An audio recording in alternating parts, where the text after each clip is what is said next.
Have you ever noticed how many people seem completely lost in life, even when they have money, a career, friends, and thousands of followers on social media? How often have you seen someone suddenly fall apart? Someone who appeared to be doing fine, but deep inside they were drowning in fear, anxiety, and emptiness. The saddest part is that many of these downfalls could have been prevented if they had understood one powerful but simple truth. The key to real change isn't outside, it's inside you. Ignoring this truth comes at a cost. That cost could be your peace of mind, your mental stability, or even your own life. In this video, I'll show you why Stoic philosophy might be the turning point you've been needing.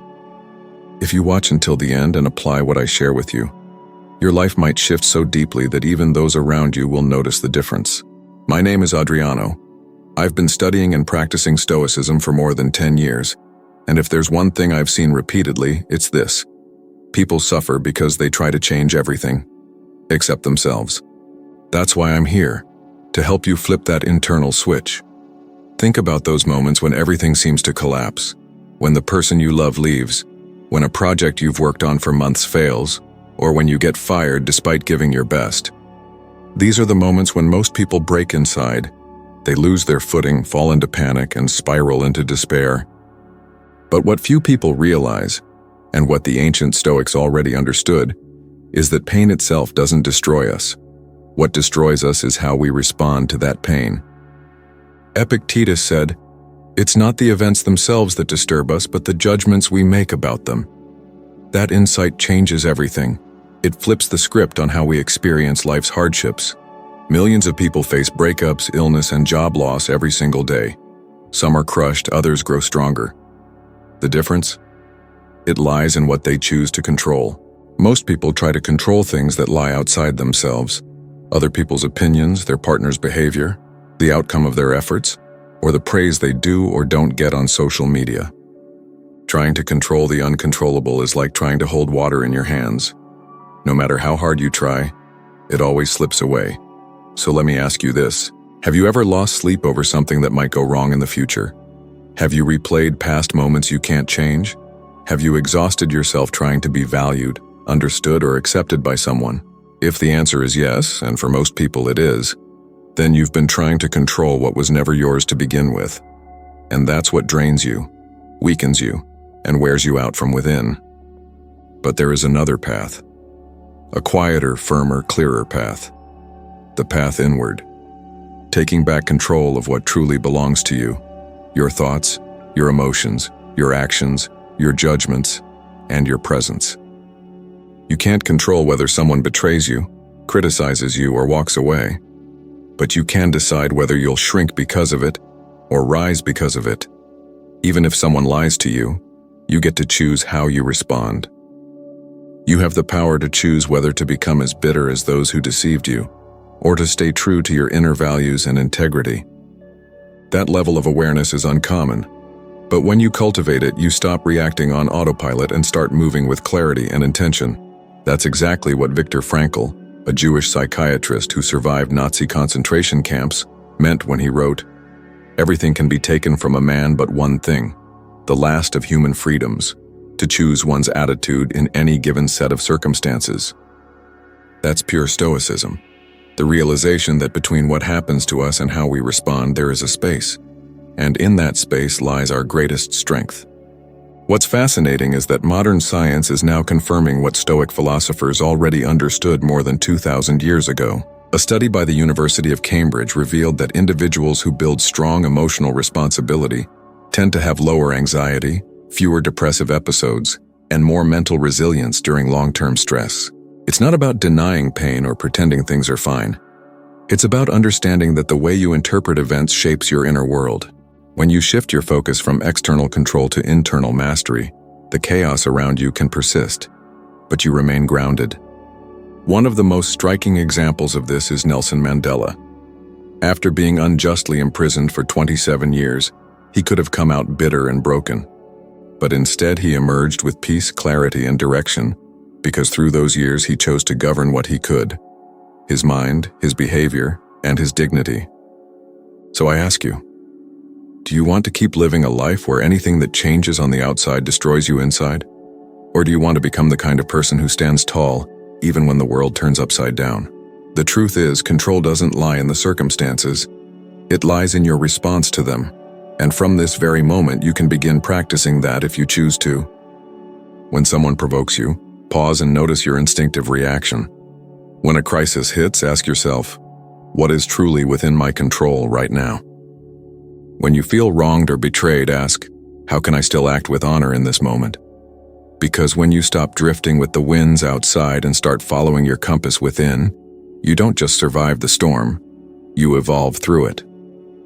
That silent, deep, and unshakable transformation begins the instant you let go of trying to control what you never could, and instead, master what was always in your hands, yourself. How many times have you caught yourself thinking the same negative thoughts day after day? My life has no meaning. Nothing ever works out for me. I'm always overlooked. You might not even notice, but every one of those phrases, even if repeated in silence, is shaping who you are becoming.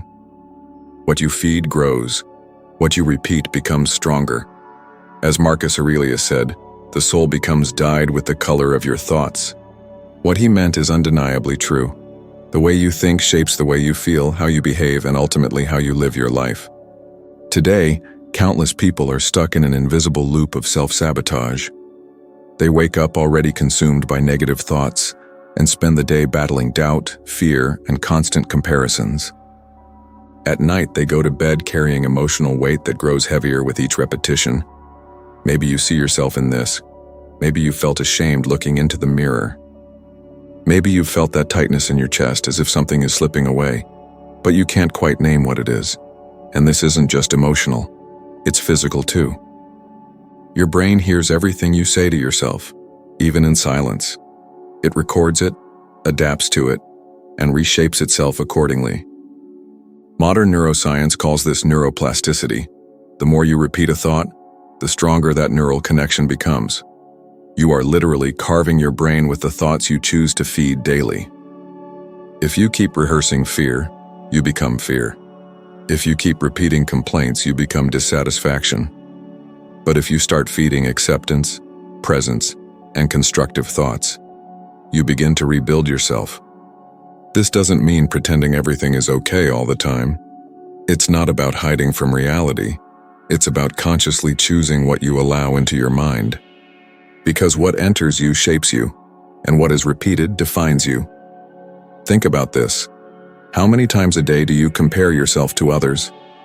You scroll through social media and see perfect bodies, perfect lives, perfect careers, and without realizing it, you start to feel small. But what you forget is that what you're seeing is just a slice, the most polished fragment of a reality you don't fully know.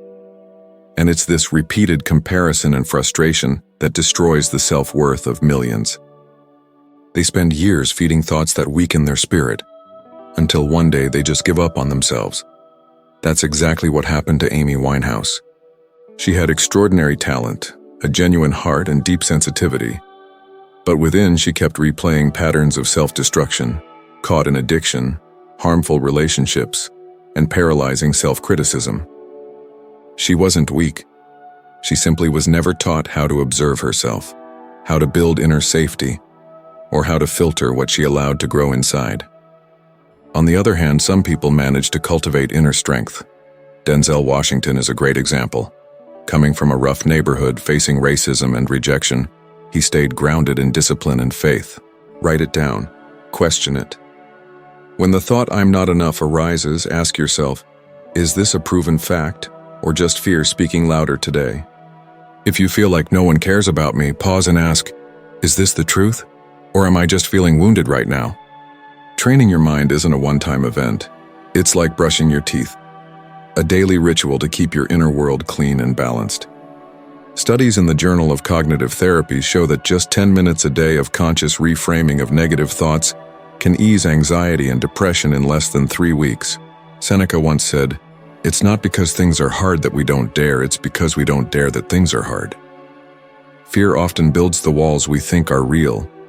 Your mind can be your greatest enemy or your strongest ally. And that decision is made moment by moment with every thought you let take root.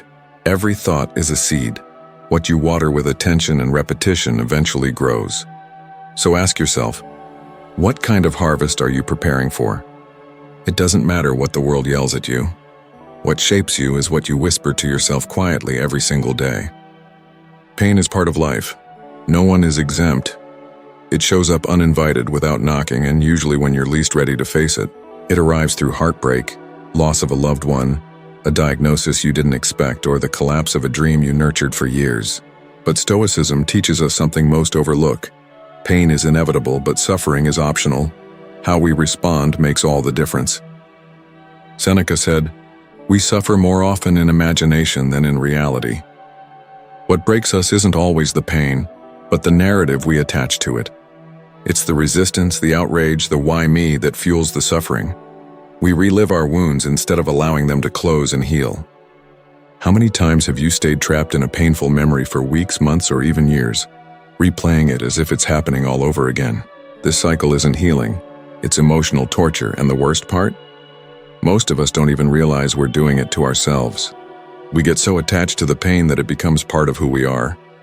And then we stop living the present to keep feeding what should have been released long ago. Picture two people who lose their father.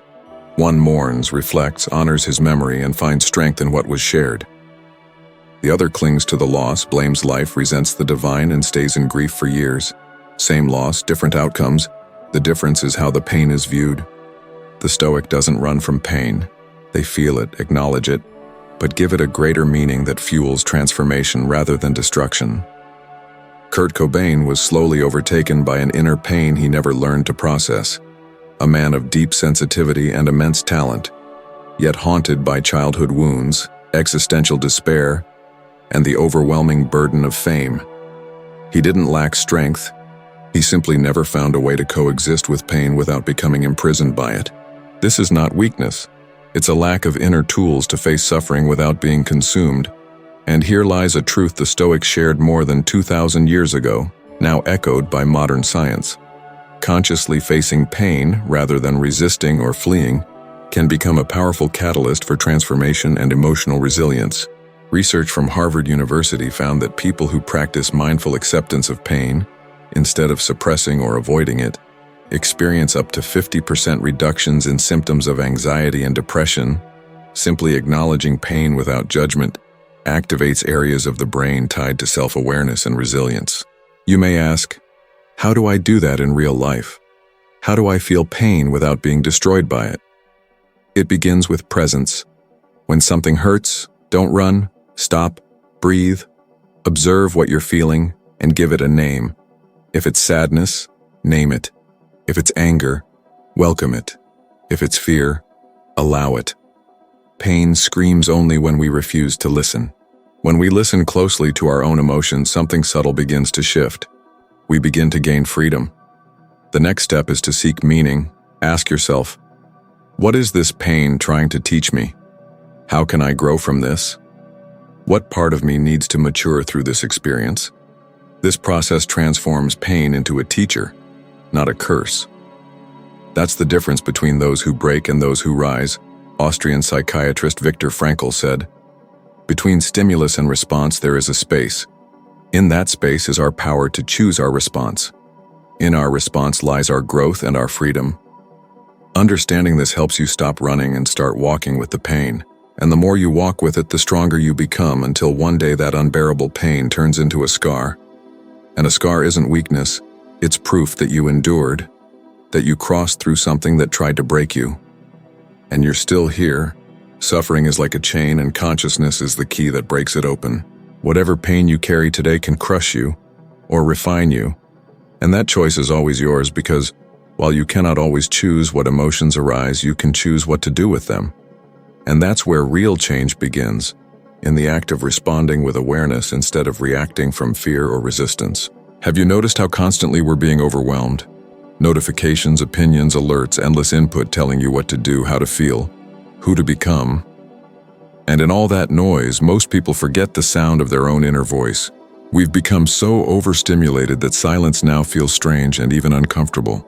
We live in a time where silence feels like a threat, where pausing is seen as a waste, where being alone with your thoughts is unsettling. But Stoicism teaches something else. The louder the world gets outside, the more sacred the quiet becomes inside, because it's in that stillness where we finally meet ourselves again. Clarity is born in silence. Only when the noise fades can you truly hear your own voice without the echo of other people's expectations. Seneca once said, "Solitude is to the spirit what fasting is to the body, fatal if overused, but necessary from time to time." Most people surround themselves with constant noise not because they need it, but because they're afraid of confronting what lies within them. When all goes quiet, unresolved emotions rise, old fears, wounds, doubts, and insecurities that have been buried but never dealt with. Avoiding them only delays the inevitable. Everything you ignore will eventually return, and it will demand a price. How many times have you grabbed your phone without knowing why? How many hours have you spent scrolling as if trying to escape something? How often have you felt alone while being surrounded by people? That's the modern void, and it can't be filled with more noise, only with presence. You don't need to become a monk, but you must learn to silence the world at least once a day to hear what your inner self has to say. Start with 10 minutes, no phone, no television, no distractions, just sit, breathe, listen. At first, it'll feel awkward, maybe even unsettling, but in time you'll realize a truth no one taught you. Silence isn't emptiness, it's where the answers live. Research from Harvard University shows that people who practice intentional silence for at least 10 minutes a day have significantly lower levels of cortisol, the stress hormone. They also experience better mental clarity, emotional balance, and focus. The mind calms down. The inner world becomes clearer. In silence, you start to notice choices made to please others, paths followed out of fear, and masks worn for the sake of being accepted. Then the deep questions arise. Who am I when no one's watching? What truly drives me? What noise am I using to avoid hearing my truth? These questions don't emerge in chaos. They're born in stillness. Silence also protects. Once you're aware of your own voice, you're less controlled by others. That's why figures like Keanu Reeves inspire people. He's quiet, reflective, and composed. Despite tragedy, pressure, and loss, he's never lashed out publicly. He never used suffering as an excuse. He chose to live with discretion, intention, and dignity. For him, silence isn't weakness, it's strength. That same strength lives in you, but you must create space for it. Close the windows to the outer world and open the doors to your inner one. The more you understand yourself, the less you'll feel the need to sell yourself. The more you listen to your own voice, the less you're affected by others. Marcus Aurelius said, "Peace comes from within. Do not seek it without." That peace is revealed only in silence, in the space between two thoughts.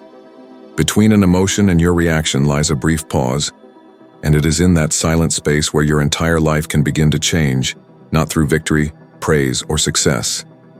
Sometimes the deepest transformation emerges in complete silence, when you finally realize that what you were searching for across the world has always lived within you. So starting today, take a few minutes each day to turn off the noise of the world and listen closely to the quiet voice inside that's been waiting for your attention. Your life can shift the very moment you stop tuning into the chaos around you and begin to truly hear yourself with presence and honesty. You may not control what happens outside of you, but you have complete power over how you respond, and that is where your true strength lives. Within you already exist the tools to live with greater clarity, balance, and courage. All you need is to trust them and act from your center. You don't need to wait for next week, next month, or some new phase of life. You can begin right now in this very moment. True change doesn't begin with massive external revolutions, but with small, silent, and steady internal decisions aligned with who you are. If something in this message resonated with you, then don't stop here. The next video on your screen will take you deeper along your Stoic journey. If you accept this invitation, you will rise just 1% above who you are today, stronger, more aware, and more free. Thank you for walking with me this far. I'll be waiting for you in the next video as we climb one more step together toward inner wisdom.